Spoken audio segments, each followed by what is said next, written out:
ગઢડામાંથી એક વિડીયો સામે આવ્યો હતો। આ વિડીયોમાં પોલીસની ક્રૂરતા જોવા મળી હતી।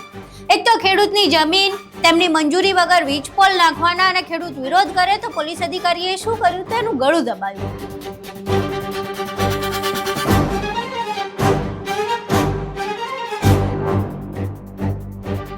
હવે આખી ઘટના ખૂબ જ વાયરલ થઈ અને આ મામલે જે પ્રમાણે કોંડ બાબતે લોકોએ પ્રશ્ન ઉઠાવવાના શરૂ કર્યા એમાં દ્વારકા બાબતે પણ પ્રશ્ન ઉઠાવવાના શરૂ કર્યા।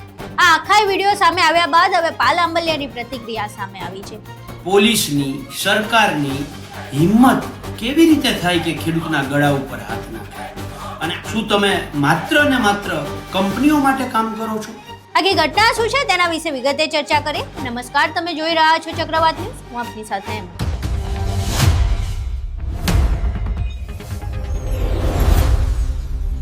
કોંડ ગામમાંથી ખેડૂતો સાથે થતા અમાનવીય વર્તનના દ્રશ્યો સામે આવ્યા। ત્યારબાદ ખેડૂત નેતાઓ કોંડ પહોંચ્યા, ત્યાં લડત શરૂ કરી।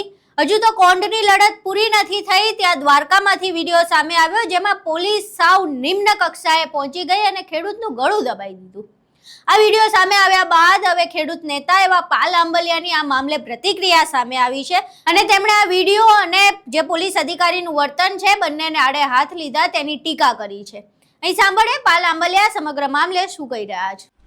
નમસ્કાર ગુજરાતના ખેડૂત ભાઈઓ, હમણાં જ કોંડ ગામમાં જે ઘટના બની, શાપકડામાં જે ઘટના બની, અગાઉ વાંઢિયામાં જે ઘટના બની અને 2 દિવસ પહેલા દ્વારકાના પોલીસે તો હદ વટાવી દીધી। ખેડૂતની ટીંગાટોળી તો કઈ નહીં છે। બહેનોની હાજરીમાં ગાળો બોલે અને બહેનો એમ કહે છે કે ગાળો ના બોલે, એ તો થયું જ, પણ ગુજરાત સરકારનો હાથ એટલે કે ગુજરાત પોલીસનો હાથ ખેડૂતનું આ ગળું દબાવવા સુધી પહોંચી ગયો અને એ વિડીયો લગભગ આખા ગુજરાતે જોયો છે। આ બધું થાય છે શેના માટે? તાકે ધંધો કરવા માટે જે વીજ કંપનીઓ થાંભલાઓ નાખે છે એના માટે।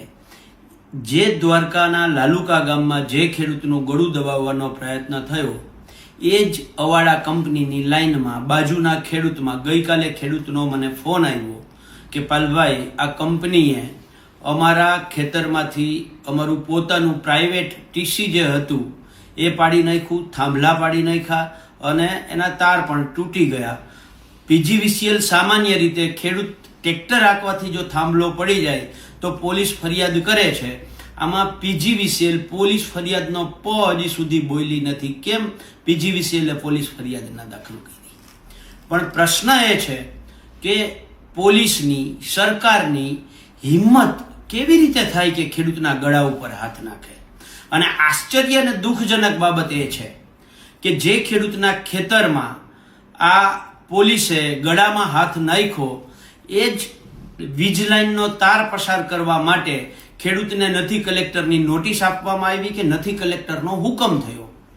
તો સવાલ એ છે કે પ્રોટેક્શન કેવી રીતે મળ્યું? નથી કલેક્ટરનો હુકમ, નથી કલેક્ટરની નોટિસ અને તેમ છતાંય પોલીસ પ્રોટેક્શન આપી દેવામાં આવ્યું। હું દ્વારકા કલેક્ટરને અને દ્વારકા એસપીને વિનંતી સાથે આગ્રહપૂર્વક મારી ખાસ વિનંતી છે કે આ ઘટનામાં નથી તમારી નોટિસ, નથી કલેક્ટરનો હુકમ, તો પોલીસ પ્રોટેક્શન કેવી રીતે આવ્યું? શું તમે માત્ર ને માત્ર કંપનીઓ માટે કામ કરો છો?